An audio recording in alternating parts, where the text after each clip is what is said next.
And welcome to Sort of the Story. I'm Janey. I'm Max. And we are here to tell each other some stories, and you are also here. Bam! We fucking did it. Should we end now? Anyway, guys, see you later. Nailed it. That's all we wanted. Anyway, guys, have a great life. Welcome to our podcast. We're going to tell each other some stories this week, as we do every week. Pepper's going to... You take off her bell. Everything and ring a bell and clean her butthole. I hope you guys are ready. So, all of our animals, one is crying. That's Francis. He's upset. One is ill, Summer. He keeps throwing up, so you might hear that. All the cats have bells on, and they're all mad at each other.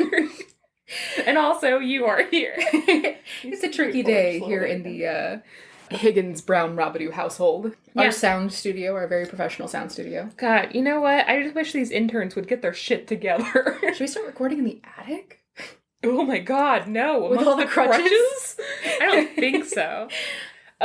Okay, well, you guys, hope you're having a great day. And I'm ready to get into it. Are you ready to get into it? I'm ready to get into it. Let's fucking get into it. We have no sway whatsoever in the world, by the way, but COVID is getting bad again, so please wear a mask if you leave your house. Start wearing masks again, guys. Wash your hands. That's it. Yeah. We can get started now. Okay. And I'm going first. And Janey's going first. Woo! Go ahead, Janey. Ready. Buckle up your little butts, you babies. Did you guys hear that? They didn't. They might. When I wear noise-canceling headphones, I listen to a lot of audiobooks, and I can hear with my noise-canceling headphones, you can hear everything that's going on, and I literally hear the narrator's stomach rumble sometimes, or I hear, like, weird little, and I'm like, oh, weird. Like, I'm pretty sure I've heard the narrators fart, like, 7 times at least. Like, little They're ones. only human.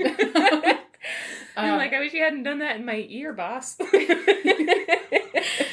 I just got a Bluetooth speaker in my shower so I can like listen to music and podcasts and stuff in the shower. Mm-hmm. And I was reading an article in the living room a few days ago, and it had one of those ads that like plays automatically, you know, like a video with audio. Yeah. And I thought that I just had my phone with the sound turned off, but then I heard someone whispering somewhere in the house. I was like, what the fuck? So I put down my phone and I was looking around and I kept hearing like, I was still connected to the Bluetooth in the shower, and also the shower curtain was closed, so I just heard someone whispering in the shower and I had to like yank it open like in a horror movie. Anyways, if you think someone's in your house, make sure your Bluetooth is off. That's the lesson. Also, if you think someone's in your house, definitely leave the house. Yeah, get a knife. Oh, yeah, get a knife. Oh, I got a good story for you. Listen, it's funny you should say that. I'm going to tell you a story. Oh, is this the story for the podcast? It is. Oh, cool. Yeah, I'm going to tell you my story, but get a knife is a really good idea. So, I got a book of spooky tales for children. Ooh. Because, you know, I like to read spooky tales, and you're I'm not above reading children's stories. But I got this book, and I was like, there's a story in it called, like, The Woman Who Could Remove Her Head, which, as you know, if I could have a superpower, it would be that I could detach my head at will. Mm-hmm. You've known this. Yeah, and it'll just roll off. Yeah, I want to be pulled over by a cop and to be like, I'm sorry, officer, I didn't even realize I was and just have my like head like stumble out of the window and roll into traffic, and I want the officer to die of fright. So, or like to poop his pants. I would like to propose 2 other situations to you. Yeah. A man is explaining something to you that you already know and won't stop, and he's like, anyways, the important thing to remember about especially, and then you just like, you're like, and then your head rolls up. Yes. I think that would be really good. Yeah. I also really like the idea of being able to like haunted mansion it. Yeah. Where if you see someone freaking out for no reason, you could be like, no reason to lose your head, and then like have it roll off, and then you like toss it at him like a basketball. Yeah. I think just the idea that I could, the versatility of puns that I could use with my superpower. It's just like one of those things where it's like it would slightly and bizarrely inconvenience others. Yeah. To the extent that I would like to. That would be my preferred superpower. So I was excited. I read it and I was like, amazing. It's from El Salvador. And I was like, let's see if I can find the actual legend, not the children's version of this legend. The woman who could remove her head at will. Janey. And I couldn't find it. Weirdly enough, that title didn't come up with anything, but it did come up with a woman named La Siguanaba. I had the pronunciation in my head until I had to say it out loud just now. Fair enough. La Siguanaba. It translates to the hideous woman. Ooh. Buckle up rude. your butts. This story comes from El Salvador and Guatemala and Mexico, all around like Central America. Like this is a very prevalent urban legend. Ooh. Ooh. Do I know this? You might. Okay. Go ahead. Okay. Once upon a time, Max, there was a beautiful woman named Sihuethuet, which means beautiful woman in Nahuatl. And I'm so sorry, I'm going to pronounce everything wrong, but the Nahuatl is like an indigenous tribe in Central America. Nahuatl, I think. Nahuatl? Yeah. Nahuatl. Love it. Sihuethuet. Nahuatl. Oh, yes. What? I'm 100% saying it wrong.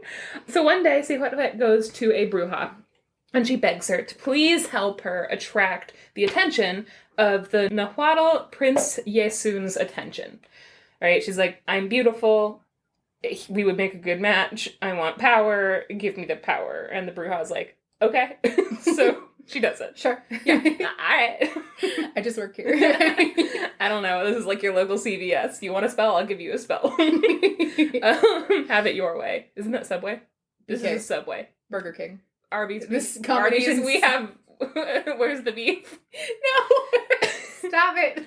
So the spell, believe it or not, works. And he falls madly in love with her, and soon they are married. Yeah, and she's like, 5 stars on Yelp. Yeah, and then she the spell worked. This is better than swimming in a wet ditch. We're bringing it all back. So after they're married, though, it turns out she wasn't, like, in love with Prince Yesun. She wanted power. And he would often leave to go to war, as a prince does, and every time he was gone, she would immediately just start having all these affairs. Like, any man that she saw, she's like, fucking get in my bed. She had a healthy sex drive, okay? But she wasn't very nice to her partner. She was supposed to be monogamous, too. Yeah, so, it's all about communication. You know, if you need an open relationship, then you need to express that at the beginning. To your partner, yeah, exactly. Before you guys get married. All right, so one of the people that she is having an affair with is Lucero de la Mañana. Lucifer. A morning star.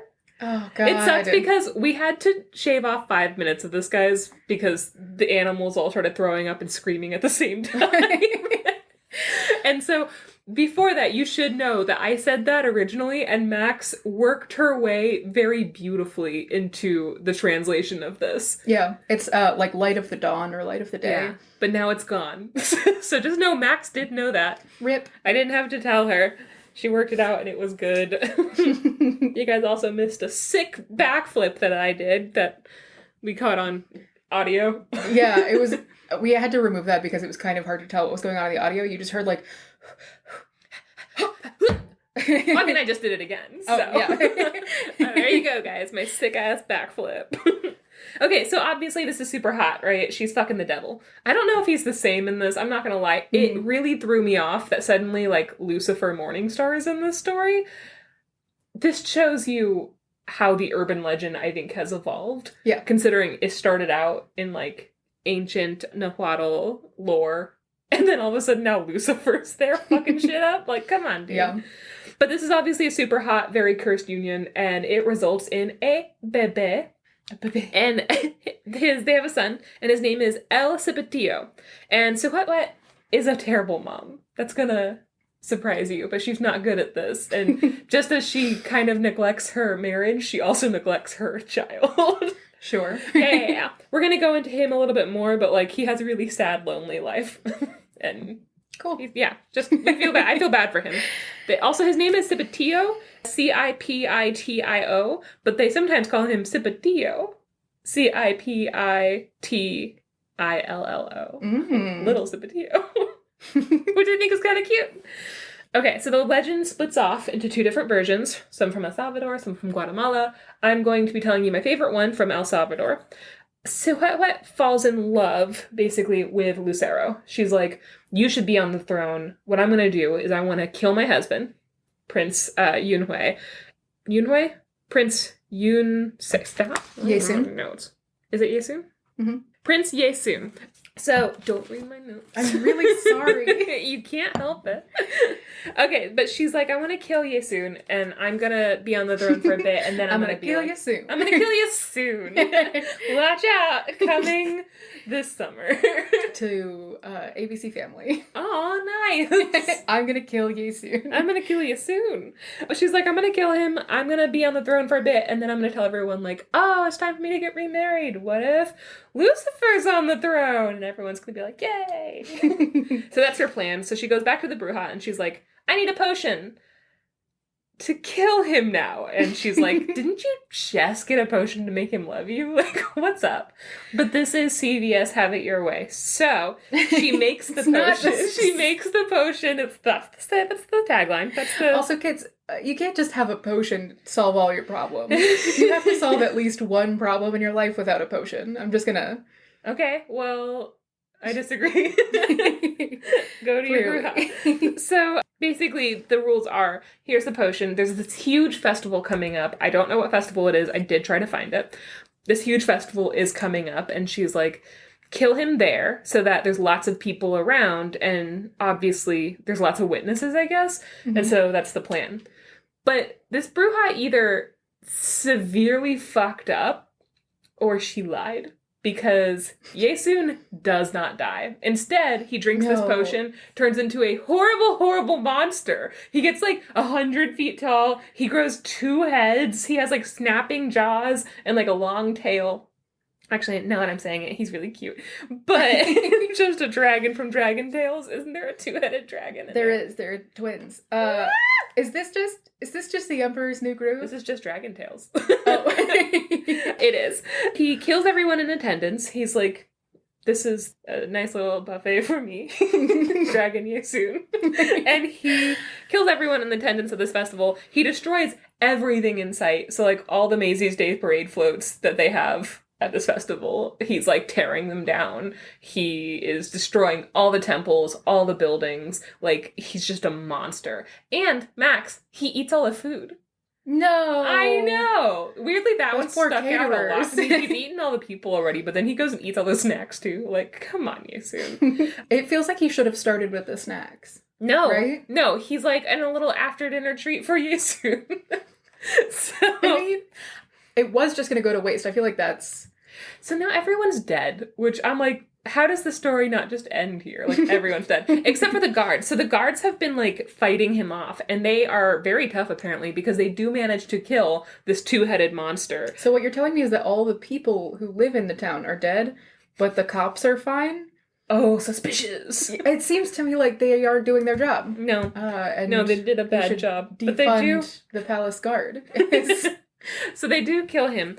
Prince Yesun's father is inconsolable. He is so upset. He's like, that's my kid! Also, like, clearly she did this. And everyone knows she has all these affairs. And also everyone knows that that kid isn't my son's kid. And like, also, she keeps buying potions. Also, the Palace Bruja has, like, receipts for all of these potions. She claimed the queen on her tax return. And the receipts are so long. She only bought one thing for you. Why are the receipts a mile long? Anyway, that's a whole other thing. Yeah. So, Prince Yesun's father, inconsolable, he begs to the god of gods. His name is Tlaloc. Tlaloc. Yeah. Yeah, right? Yeah. I mean, it's Tlaloc. I'm so bad at this story. But he's like, Tlaloc! That sounds better, doesn't it? Tlaloc? Sure.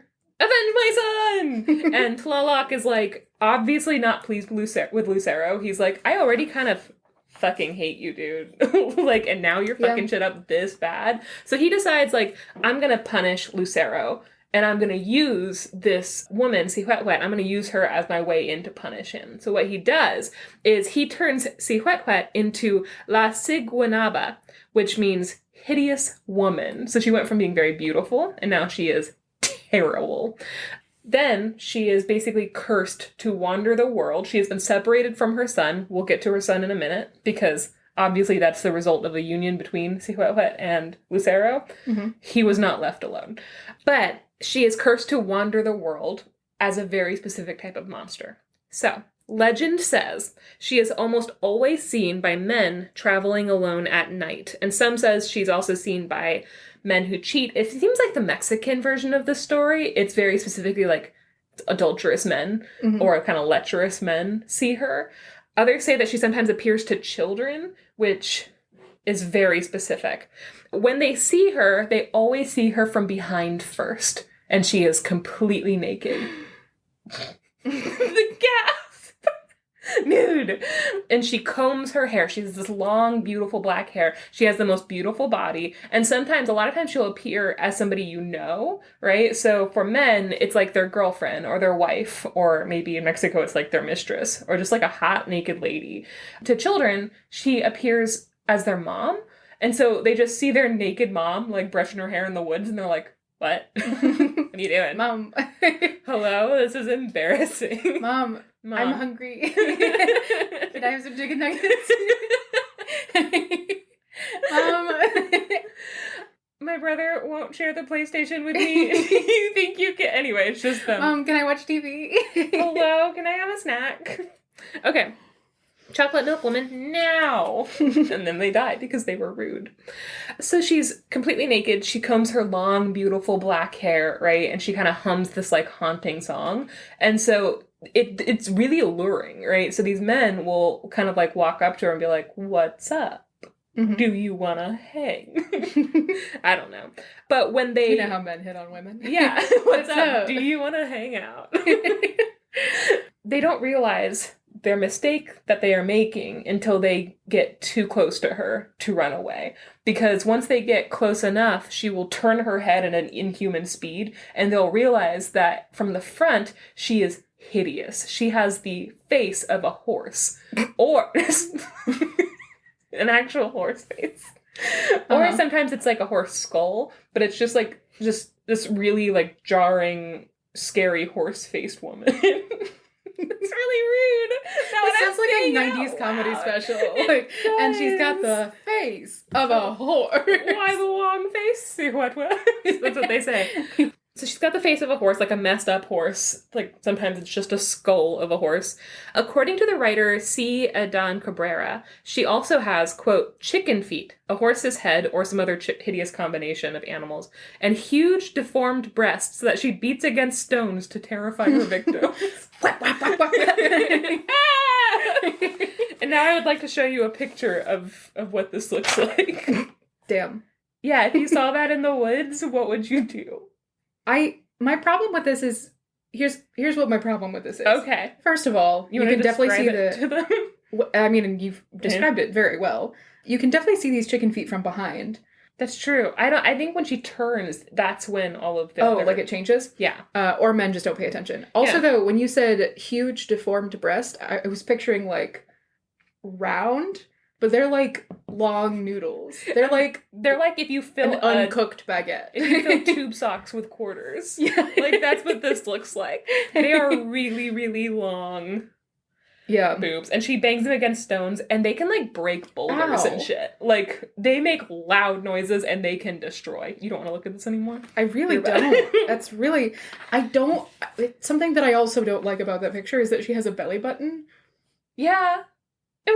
I have a lot of problems with it, but for some reason, it's like a weird lack of detail in the overall drawing. It's like features and then also a belly button. And pubic hair. But like the belly button is really getting me and I don't know why. Like they spend a lot of time on the horse skull, a lot of time on the chicken feet, not much time at all on the hair. And then they kind of outlined everything else. And then she has like long spiky nails, pubes, and a belly button. Yeah. And for some reason that's worse. She's pretty scary and pretty fucked up. So when people look at her, if you do see her in the woods, most likely you're going to die. That's it. Like, you just immediately die. I mean, everyone's going to die. Terrible thing. Oh. No, right there. You're going to die. However, if you don't die right away, she will touch your face, drive you insane, and then lead you out into the middle of the woods where you're far away from your family and your friends and any civilization, and then you are just lost. Cursed. You done been cursed. So... this is a horror story, obviously, an urban legend that spans across all of Central America. It's been around for a very long time. If you want to ward her off, if you are a man, because she won't come to us, she's got no beef with me and you. Ladies. I know. You can ward her off. A lot of times they say if you just make the sign of a cross in her direction, it'll scare her off. Or you can bite your machete. So you mentioned get a knife. Step 1, get a machete. Step 2, bite it. It really does assume that everyone carries around a machete. And like maybe we should start carrying around machetes. You can also bite a metal cross or a gold coin. Just anything like metal, bite it. And that'll scare her off for some reason. She's like, this guy's crazy. Bad for your teeth. And Joseph Sherman, who wrote an article about this for the site A Little Bit Human, suggests also just not following naked women into the woods. Fair point. He says, also, Libby, don't cheat on your wife. Sounds like. That's another thing. Don't be a child. Don't fuck around. And if you're a child, stop it. Grow up already, you suckers. Okay, so her son with Lucero, El Cipitio, was also cursed by Tlaloc, which is really unfair, if you ask me. He didn't do anything wrong. Agreed. But he's the son of Lucero, and he cannot be suffered to live, basically. So he was cursed to remain a little boy forever. No matter how much time passes, he does not grow up. He is also small and paunchy. He's got kind of like a big head, a big belly, and he wears this huge hat on his head, and it specifically says in some of the articles that when he moves, the hat moves with him. Like, I'm fully picturing Eugene from Bob's Burgers. It's just Gene! 100% that's what this is, because he's also like a 10-year-old, so yeah, it's Gene. Yeah, just a little round child with a big hat. With a big hat. Some say that Tlaloc turned his feet backwards, so if you try to follow him, a lot of times people will see the footprints and be like, oh, there's a kid somewhere. They'll get horrifically lost because his feet look like they're going one way, but he's actually walking in the other direction, which is just kind of inconvenient. Yeah. Stop following kids. Also, he has magical powers sometimes that help him transport himself from one place to another. Unlike he doesn't have to walk around. Yeah, he really doesn't. Unlike his mom, he doesn't, appear to cause terror or invoke fear or to kill people. He doesn't have long talons, which is also, she's often drawn with long talons. None of that. He's basically here to be obnoxious. He's an obnoxious little boy. And that's his whole thing. He makes jokes and he laughs at his victims. It's also said that if he sees a pretty girl alone, washing clothes or anything like that in the river, he'll start throwing pebbles at her. And she's like, ah!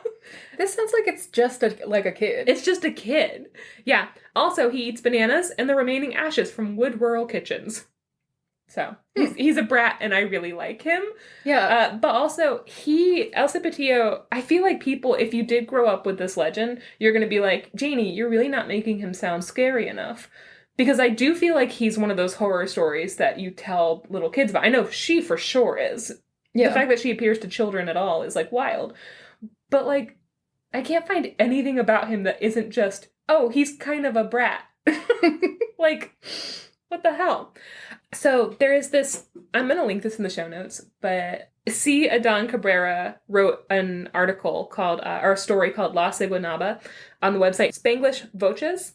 And it seems to be a true story from his grandmother, right? So the way that my grandmother used to tell me about the little people, his grandmother told him this horrific story of the time when her brother, I guess his great uncle, Miguel, went missing for 2 days.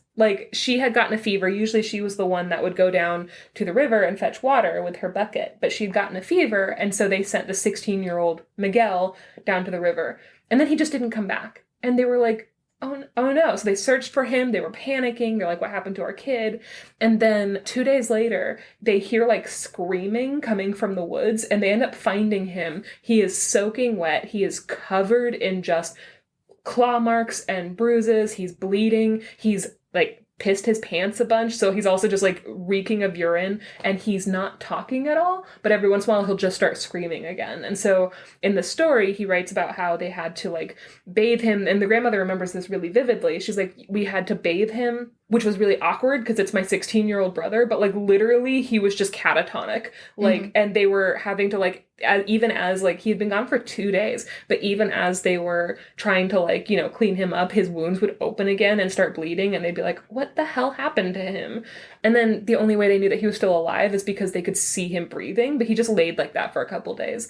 And then every once in a while, if they were next to him, like, you know, praying or talking to him, he would like get like really, he would start to like pant and like gasp, and his eyes would get really big, and he would look behind them, and they would be like, what the fuck? Because it was like was seeing stuff behind them, and they were like, ah. So they were all on edge, all like for the next like night or two, and they're just like, what the hell's happening to us? And so finally one night they're all sleeping, and they are woken up because Miguel starts to just scream bloody murder. Like he's being attacked, he's freaking out. His mom goes up and is like, hey, it's, you know, it's fine. And he ends up like his eyes clear for the first time, and he just kind of sobs like a baby. And so she's like holding him like, what happened? And then he tells them about how he went down to the river, he was getting the water, and he started hearing somebody humming. So he turned around and he just saw this beautiful woman combing her hair, and he was like, she was naked and just sitting there combing her hair. And he's 16. He's like,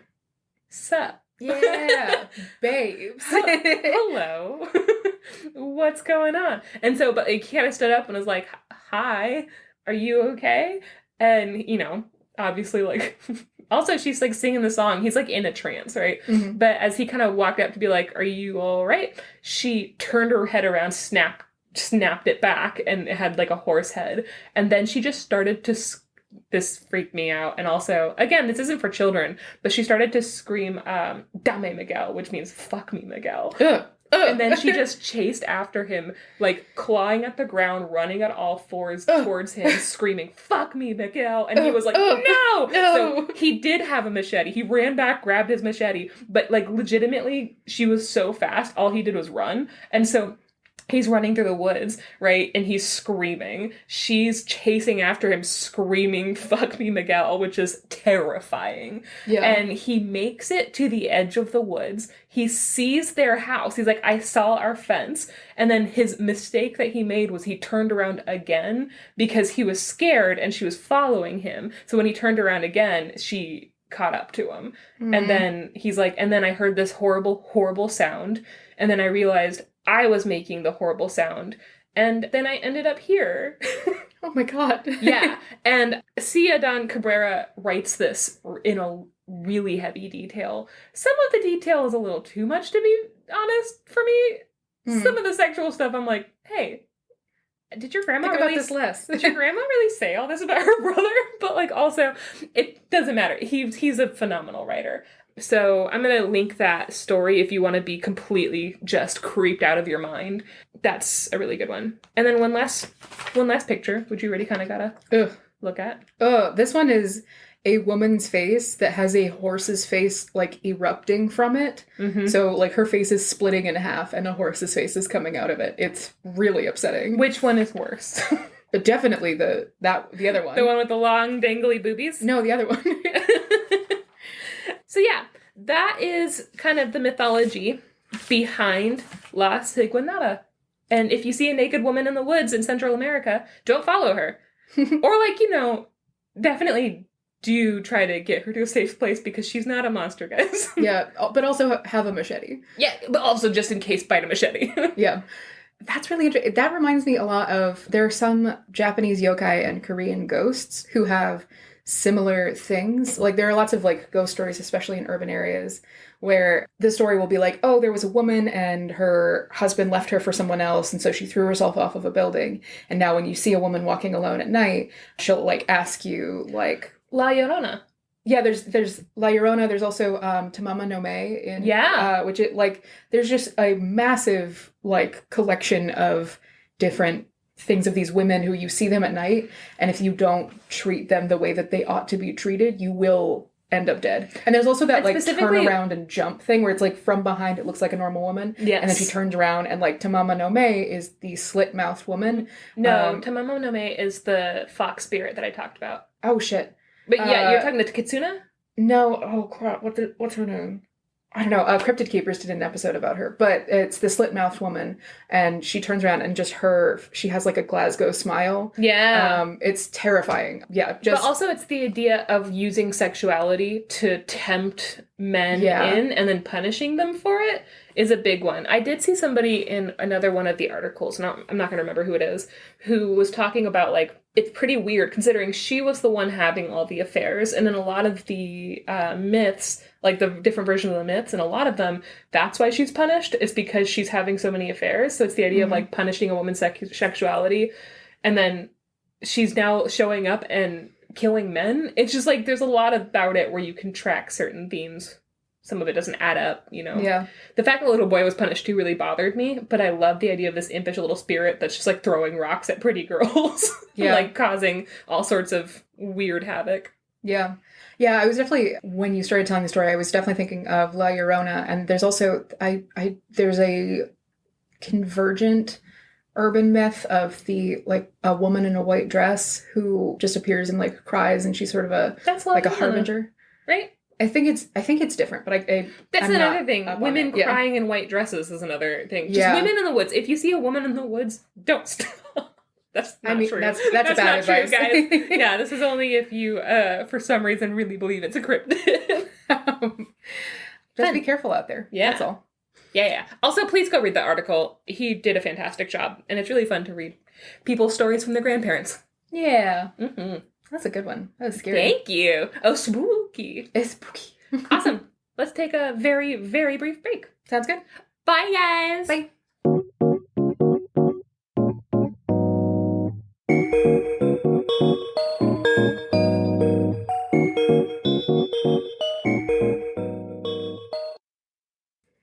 All right, Janey. Do you want to say the name of the... Yes, the slit-mouthed woman who I was thinking of is a Japanese yokai named Kujisaki Onna. Cryptid Keepers has a really good episode about her. It's another podcast. If you want to check that out, it's a really good one and really fun.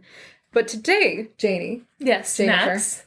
I'm going to be telling you a story from a book that I purchased called Romani Paramisha, Stories and Legends of the Gerberi Roma. This is by, bear with me, Hedina Tvirovich Siercic. Sounds perfect to me. Thank you so much. She is... Hang on. I have so many words here that I have to work on pronouncing. Do you think I'm going to keep...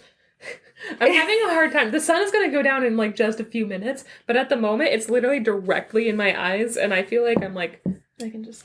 Yeah, put your head there, but then you're just directly next to the mic. It's good. I just might not look at sunglasses? you. No, it's okay. I might not look directly at you for the next, like, 5 minutes. Yeah. I'm dazzling. Yeah, you're too bright. You shine like a star. Shine bright like a diamond.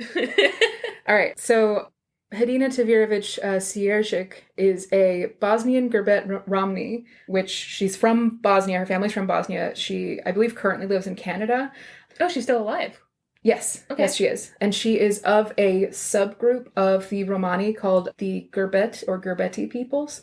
She's a poet of much renown. She has a couple of her poems in this book, and they're all beautiful. This book is written both in the Gerbeti language and also in English. So part of it is as a translation guide. The intro from the translator, Ronald Lee, he talks about not only is this available to people who only speak Gerbeti, they have a physical record of these stories because up until the 20th century, a lot of Roma peoples didn't record their stories in writing. Mm-hmm. They would just pass it down as oral tradition. Yeah.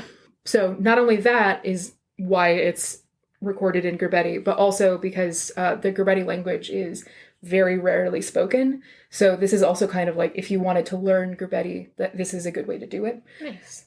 But Hedina Tvirovich Siercic, someday I'm going to get it. She is an activist in children's education and women's rights. She's also a researcher specifically for the intersection of gender and Romani ethnicity. So, cool. Like the history of gender in the Romani tradition and everything like that. You can find some of her work online at romarchive.eu. We'll leave a link for that in the show notes. But she's a beautiful writer, just really amazing. This is all stories that she's heard both from her family and also from other Roma peoples that they traveled with. Ronald Lee, the translator, is also a very cool person. He grew up in Canada primarily, And then he actually was trapped in Europe because his family went on vacation to visit some of their family, and then World War II started. Oh no! Yeah, so he was trapped in Europe for 6 years with his family because they couldn't get out. On vacation for 6 years. Imagine if that happened to you guys in Mexico. Oh God! Like we were trapped for a week, and I thought we would never get out. Yeah, I can't imagine 6 years. Like you would just have to get an apartment at that with your point. family. Yeah. Or I guess if you have would. a tradition of traveling, maybe you don't necessarily have to get an apartment. But Ronald Lee, he's a translator. He also taught a course up in Canada on the Romani diaspora, like the way that the Romani people have scattered across Europe, as well as like North and South America. A huge portion of the Romani population now is in Eastern Europe, but also in the United States and in South America, specifically like Brazil, which was really interesting to me. There's not a majority, but a large portion of the Romani peoples live in the US right now. But Ronald Lee, a group of Roma descendants went to the UN in 1978 to petition the UN for the right to classify Romani peoples as an NGO, which is a non-governmental organization, basically people who share the goals of the UN and can promote those goals. Oh. He went with very famous Roma actor Yul Brynner and a couple of other people to petition the UN for this advancement of Roma peoples. Yeah. A very, very cool person. He just passed away 2 years ago, but much beloved and an amazing, prolific writer and translator. So that's just the people involved in this book. This book is also illustrated. Some of the illustrations are really gorgeous. Illustrated by Doris Grevin, who does watercolor illustrations. These ones are in black and white, so you can't really get the full scope of it, but each one of these fairy tales has watercolor illustrations by Doris Grevin. And these stories were also made into children's books that she did full watercolor illustrations for. So you can find a lot of these stories available through Magoria Books, which is the publication company. They specifically focus on publishing Roma works. So they have a really good dictionary of like different dialects of Roma to English and stuff like that. It's a very cool thing. That is cool. This is a big intro for this story, by the way, but I think it's important to talk about where this comes from. When we talk about the Roma, the Romani peoples, there is a lot of different groups within the Roma, and some of them will have different languages and everything like that. They all have different traditions, and some of them, because the Roma people do travel a lot of times they're entertainers or they have specific skills that they hone in order to make money as they travel. So there are lots of different groups within the Roma. The Grubetti are a subgroup that lives primarily in Cyprus, North Cyprus, Turkey, Crimea, Albania, Serbia, and former Yugoslavia. They obviously have their own language, the Kerbet language. It's important to denote that the Roma peoples also are distinct from Irish travelers and Yenish peoples. Those are things that get confused a lot. So if you watch Chocolat, that's Irish travelers. That's not Roma peoples. And also, I'll be saying Roma. There are a bunch of different exonyms, which are words that are sort of are trying to be extinguished by the peoples who they apply to. There are lots of exonyms for the Roma peoples, including the really bad slur gypsies. Don't call them gypsies. They're not. And that specific word has a history of being associated with like crime and untrustworthiness that is just not applicable to the Roma peoples. So all of that aside, this is where it comes from. This book is also really great. They have origin stories, like the places that the earth comes from, as well as the places that the Roma people come from, different sects of the Roma people, why their skills are what they are. There's a story about why there is an entire subgroup of Roma peoples who specifically train bears and have like entertaining bears and stuff like that. So there's a whole story about how that happened. There's also a really beautiful story in here called The Violin, which is just a really beautiful little folktale. So if you're interested in this kind of story, this is a really great book to get a hold of. But the story that I'm going to be telling you today is called Dilo. Once upon a time, as always, there were 3 brothers, as often is the case, and 2 of the brothers were very, very clever, and one of them was Dilo, and he was stupid. Oh, no! He was super annoying and, like, lazy and dumb and didn't know how to take care of himself at all, and he would just, while the 2 clever brothers would go out and work, Dilo would just go into town and, like, annoy people. There's a theme here. Yes. Dilo is the Civitillo of the Roma world. So Dilo's 2 older brothers, Janko and Jelem, decide that they don't want Dilo to be their problem anymore. Yeah. So they hatch a plan. They decide that Dilo is going to move out. And they tell him, hey, Dilo, you're gonna move out to the stables. Oh. You're gonna go live in the stables. You're gonna love it. You lucky son of a bitch. Yep. They're like, you're gonna move out there. You're gonna hang out with the animals because you're super, like, good with the animals. And, you know, we just think that you would really like it out there. And Dilo is like, oh, well, if you think that's a good idea, then yeah, absolutely. Aww. So they move him out to the stables. And then they're like, hey, Dilo, you know, we have to start thinking about, you know, eventually when we're all grown and successful, we're going to go our separate ways. So we should start thinking about how we're going to divide our livestock, just to make sure that, you know, we're all taken care of and everything like that. So here's what we're going to do. All three of us are going to go out into the field with all of the cows out to pasture and everything. And we're going to call all the cows by name. And whichever ones come to us, that's our cows now. What do you think of that, Dilo? And Dilo is like, that's a great idea. I love it. So all three brothers go out in the field, and the two brothers call each of the cows by name, and they split the cows about evenly. Dilo calls all the cows, and none of them respond, except for his cow, Mura. Aww. Mura. And he calls for Mura, and she comes over, and he's like, hi, thank you, Mura. And the two other brothers are like, well, you know, there's nothing we can really do about that. So I guess you only have one cow and it's Mura. So sorry. And he's like, that's okay. And they're like, okay, well, we're going to take our cows and we're going to take care of them. And you just take care of Mura. Okay. And he's like, yeah, for sure. And so less work for him. Yeah. His brothers take all the other stalls in the stable except for the one that Dilo and Mura sleep in. Oh. Oh no. And so the first night, Dilo's brought all of his things out to the stable, and he brings some fresh hay for Mura. Yeah. And he brings a lantern because it's dark and it's a cold night. And he says to Mura, here, I brought you some hay. I'll hold on to the lantern while you eat, right? Oh, keep us both warm. And then you will hold on to the lantern while I eat. What do you think of that? And Mura, like, blinks her big cow eyes at him. And he's like, great, so it's agreed. So he hands her, like, a handful of hay, and she eats it happily, and he holds the lantern the whole time. And then once she's eaten her fill of the hay, she falls asleep. Mm-hmm. She's, like, full and tired. Yeah, and she's a cow. Yeah, and Dilo is like, hey, Mura, I'm hungry. You have to hold the lantern. Mura, wake up. You have to hold the lantern so I can eat. I hate to agree, but, like, he is kind of stupid. He's very stupid. So he's, like, poking Mura, and she's like, no. I'm a cow. This is none of my business. And he is like, Mura, you have to wake up. I'm very hungry. And she doesn't wake up.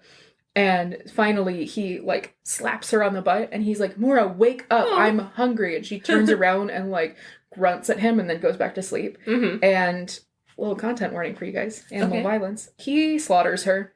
Yeah. I kind of saw that coming. I'm not going to lie. Yeah. He gets angry and he slaughters Mura, and he... Justice for Mura. And he takes off her hide and he cuts off her legs, and then he just butchers the rest as meat. The next day he goes into town and he has the 4 cow legs, and as he walks into town, these 4 dogs approach him. And he's like, hey, how's it going, dogs? And the dogs come up and they sniff him, and they sniff the cow legs that he has slung over his back. And he's like, do you want these? And the dogs are like, start licking at the bones. And he's like, okay, yeah, sure, these are yours. And so he hands the dogs these cow legs, and they start, gnawing on the legs and everything like that. And he says, well, we've now completed the sale. So I've just sold you these cow legs. I can see that you're enjoying them. We love customer satisfaction. I'm going to come back tomorrow for my payment. Okay? And the dogs just keep chewing on the bones. And he's like, great. So I'll see you tomorrow. And then he keeps walking. Dilo, you can't haggle with dogs. And so Dilo, now he has the cowhide and the meat. And he's left the legs behind. And he climbs up the mountain. And he keeps climbing further and further and further, and he's looking for someone to buy this meat. Mm-hmm. And eventually a storm rolls in, a massive storm. All of the branches are cracking and groaning around him and everything, and the wind is blowing. And the wind blows so hard that a tree branch falls from a tree directly above Dilo, and it hits him on the shoulder and knocks the bag full of meat off of his shoulder. Oh, no. And... he's walking by the same tree that the branch fell from, and the bag of meat falls against the trunk of this tree. Mm-hmm. And he said, "Oh, a customer. Oh my god. Well, Dilo! Since you've purchased my meat, That's a tree! my day is done. I've sold all of my goods. Wait, what about money? I will be back tomorrow to collect my payment from you, a tree." Okay. And he's like, "Not if you agree." And the tree, like, sways in the wind, and he's like, "Great. See you tomorrow." So he goes back home, and he tells his two brothers, "Good news, everybody." Oh, good news. Good news. I slaughtered Mora, and I already sold the legs and the meat and the hide. Wait, who took the hide? The meat was wrapped up in the hide. Oh, okay. Yeah.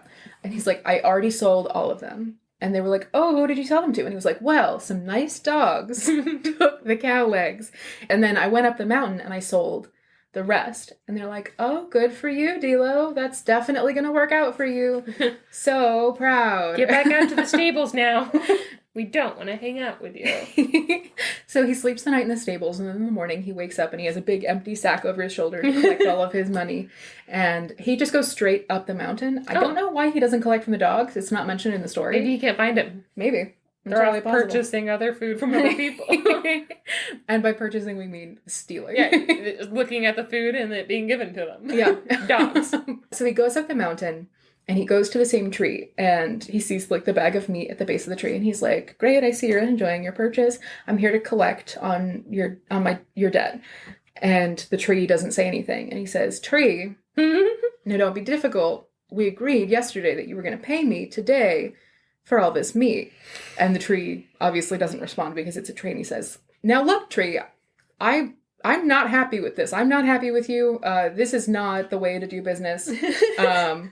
If you don't pay me, I'm going to have to cut you down." And the tree doesn't say anything. To reiterate, just a tree. And so he says, "Well, fine then. I suppose I'll just have to cut you down." And Content warning. yeah. He takes out his axe, and the tree still doesn't move. So he chops the tree down, and with every thwack of his thwack of his axe, woo, Whack of the wax of the axe. Say that 5 times fast. The wax and the racks of his racks. Nope. Rats, Back rats, with his rats, max, rats. Max. With every thwack of his axe, like, clouds of dust start to fall down from the top of the tree, and the tree groans above him and everything, until finally he knocks the tree completely down. He doesn't cut all the way through it. It just overbalances itself and rips the roots out of the ground. And so this massive spray of dirt comes up as the roots come up from under the tree falls, and he sees in the tangle of the roots and dirt underneath the tree a barrel full of gold. Oh my god! And he's like, I hate it when stupid people are rewarded. And he's like, "Well, thank you, tree. You didn't have to make it so difficult, did you?" Oh my god. So he takes his barrel of gold, and at that moment, the dust that fell from the top of the tree all over him, it says, "Dilo, I'm magic dust." No! The literal translation says, "I've penetrated your body." Dilo! Not a good enough. Fuck yeah! Oh, that's another crossover to my story. Fuck me, Dilo. The magic dust says, "Hello, I'm magic dust. I'm inside of you now. And for the rest of your life, you will be lucky and I will care for you." And Dilo was like, "Great." And so he takes Dilo does not deserve this. I'm having like a panic attack over this. Stop that. So Dilo hauls his barrel full of gold back home to his brothers. And his brothers are like, mad do you think Melissa is? Wait, what's her name? Melissa? Mora. It should be Melissa. It should be Melissa. How mad do you think she is? She's like, "I'm sorry. She's not, because she's dead. Murdered me. And now the tree pays you with magic dust?"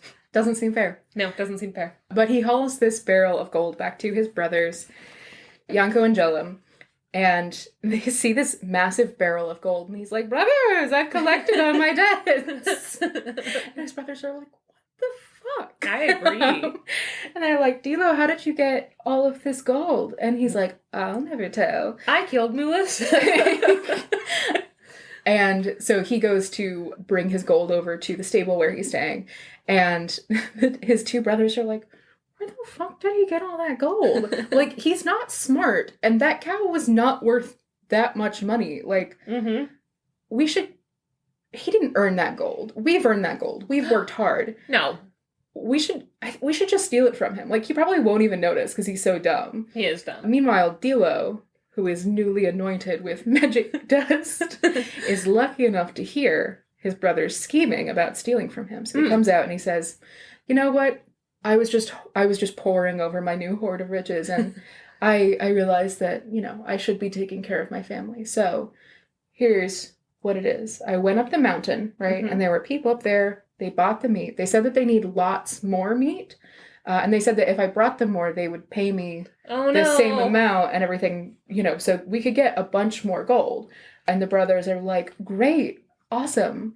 You should take them up on that proposal. And he's like, yes. And then his two brothers go and they slaughter all the cows. No. And they fill up these wagons with meat and hides and everything. Poor cows. And they go up the mountain. And they keep climbing up further and further and further up the mountain. But obviously there are no customers there because it's a mountain and not a place where you would buy meat. Sure. You normally don't just wander through the woods looking for people carrying wagons of meat, I would say. You don't. No, I don't. I do. You do? Yeah. What do you think I do on Saturdays? Hang out? In the woods with my meat friends. A real meat cute. Yeah. So the two brothers bring this up to the mountain. They keep climbing up and up the mountain, and they aren't finding any customers, and they're wandering around with these wagons full of meat in the woods, and not unexpectedly, a bunch of wolves. Yeah. Yeah. A bunch of wolves come up. They smell the meat, and all of these flocks... A flock of wolves. Sure. It's definitely a pack. But a pack. But no, it's a flock of wolves. We're not doing well today. A flamboyance of wolves. A murder of wolves. Ooh, I just read a whole fantasy series. Oh my god, are you Robert Pattinson? What? No. James Patterson! Guys, petition to force Robert Pattinson to write a thriller called A Flock of Wolves. No, A Murder of Wolves. Isn't that just a new moon? I slept for 4 hours. And it was not consecutive. You're just saying it was not consensual. I did not agree to slept for 4 hours. I slept for 4 hours against my will. You will be hearing from my lawyer. Sandman. Go ahead. So all these packs of wolves swarm around the two brothers, and they dive into the wagons full of meat, and it's just carnage. Oh. Like, these wolves are going bonkers. But fortunately, the two brothers get away because the wolves are distracted by all this fresh meat that's been brought to them. So the two brothers escape and go home, having learned an important lesson about don't go into the woods with a bunch of meat. Wait, is that the end of the story? The last line of the story is the two clever brothers did not get any barrels of gold, but they did at least escape with their lives. And that's the end of the story. I'm sorry. You mean to tell me the dogs that ate the cow legs never come back? No. They come back as wolves, maybe? No. Why were they... What's the point? Why doesn't the tree just take the whole cow? I don't know. Also, I don't know. I love that. I feel like in most fairy tales, right, it strictly follows the rule of 3. There are 3 brothers. There are 3 sisters, right? Yeah. A man comes and steals each child 3 times, goes back and forth 3 times. They do all of these, very specific things. They have 3 challenges. This one had, 1 challenge. And it was, be fucked by dust, and then my brothers will be tricked. Yeah, he didn't even really have to do anything. Also, the dust wasn't, whispering in his ear, hey, tell your brother to kill their cows. He just made that decision on the fly. Yeah. Does he still have to sleep in the barn? I've got a lot of questions about Dilo. I also have a lot of questions about Dilo. Something to note. Yeah. The word Dilo God, there's so many new words today that I can't keep them all straight. The word Dilo in Kerbit specifically means like crazy and dumb. Oh no. Jelum is I traveled. The unofficial Romani anthem is Jelum Jelum, which is like I traveled, and then you say like all the places that traveled. Nice. Which is really fun. Yanko means God is gracious, which comes from Hebrew. That's what my name means. Oh, yeah. I'm gonna start calling you Yanko. Jane means God is gracious. There are a lot of names that mean God is gracious. I guess means like, Jane and John are like in English. Jane and John are like the main ones. Mm-hmm. Yeah, but Jelum comes from a bunch of different Romani dialects, and Yanko is specifically Hebrew, which I think is really interesting because it shows there's a pervasive culture of both Judaism and Christianity in the Romani peoples, which I think is combined with a lot of like Eastern Orthodox and, various animistic beliefs and things like that. So just really cool that his two brothers are named like ironically like I traveled and God is gracious, and then they almost get eaten by wolves. And then this one is idiot. Stupid and crazy. So that's the story. That ending is shocking. I know. I was reeling the entire time. I was like, why? How? There were a couple of like gaps in the story that didn't really make sense that I kind of filled in contextually. Like, I don't know how they convinced him to just go live in the stables. I also don't know what he was doing that was so annoying, because he seems fine for most of the story. Yeah, they're just like, he's bugging people. Like, they just seem a little stuck up. Yeah. It's the story of like Cinderella, like just we have banded together and you are the outsider. Yeah. Which is nice. I mean, he is stupid. He tried to argue with a cow. Mm-hmm. So... And dogs and a tree. And it worked. Oh, the worst part is how it worked. Yeah, the moral, I feel like if there is a moral to the story, the moral is like fools prosper. Yeah. And also like don't try and trick your family, I guess. Don't try to trick your family. That's the main one. Yeah. Don't be a man whore is mine. Mm-hmm. Always.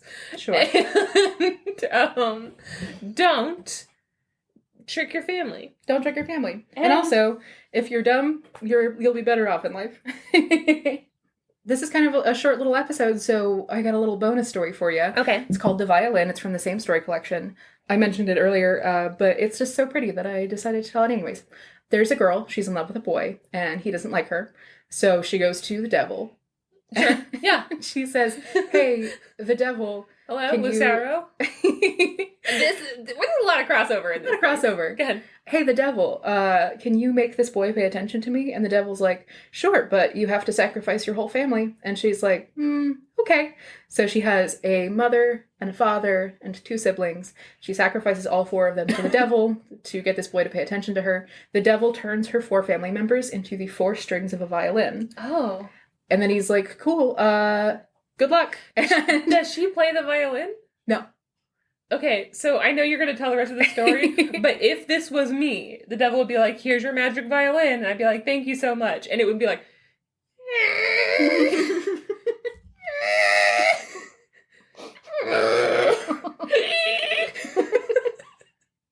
I'd be like, that was my brother in D minor. That was a really good imitation of bad violin playing. Thank you. I think you have a promising future as a Foley artist, specifically for people who are bad at playing violin. That sounded more like a garden gate that needs to be oiled. That was my mother in C flat, but like fine. So he turns her family into a violin, and then he's like, cool, good luck, and then disappears, and she's like, what? I don't even play the violin. So she spends a while, an undetermined amount of time, just being kind of lonely and carrying this violin around. Not practicing? This did not come with an instruction manual. So she's just carrying this violin around, and then she gets so lonely that she decides, because her family's gone, that she decides to just play this violin. And so she sits in the middle of the woods and she plays the violin, and it makes beautiful music in spite of the fact that she's never picked up an instrument in her life. Mm-hmm. And the boy that she likes hears it, and he immediately falls in love with her, and they're get married, and they're super, super happy. And the devil's like, this isn't how I thought this would go. So, like, why did he like that? It was literally like,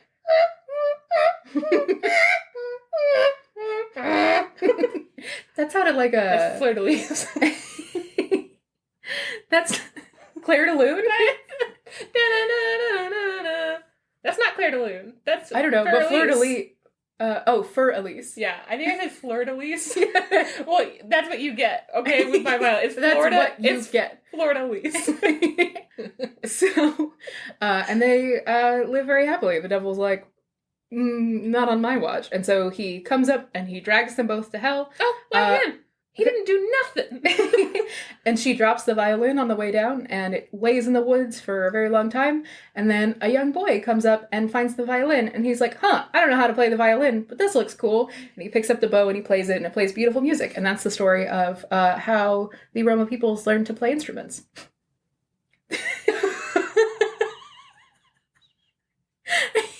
You pitched this as a beautiful tale, and that is a horror show. And that's the tale of how the Roma people play on the souls, the trapped souls of an innocent family. I really like the image of, like, it's described as, like, the violin plays this beautiful, like, mournful music that makes you remember, like, every sorrow you've ever felt, but also every love.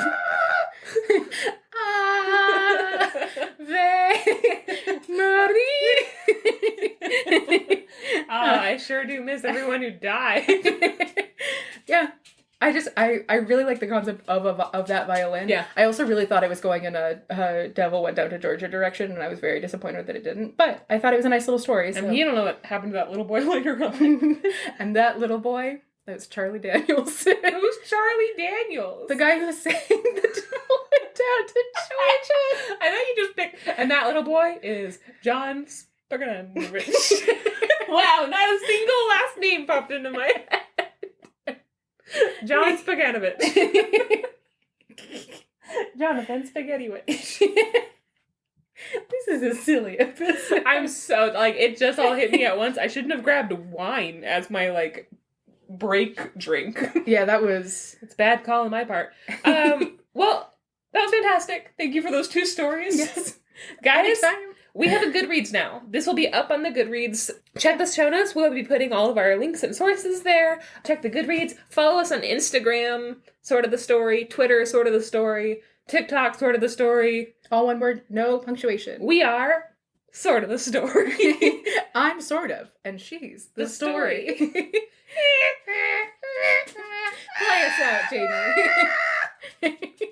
That's our new theme song.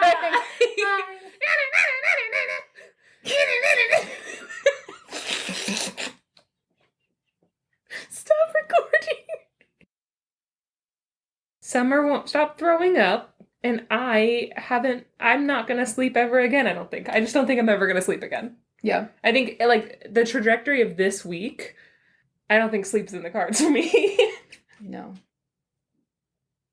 He's throwing up.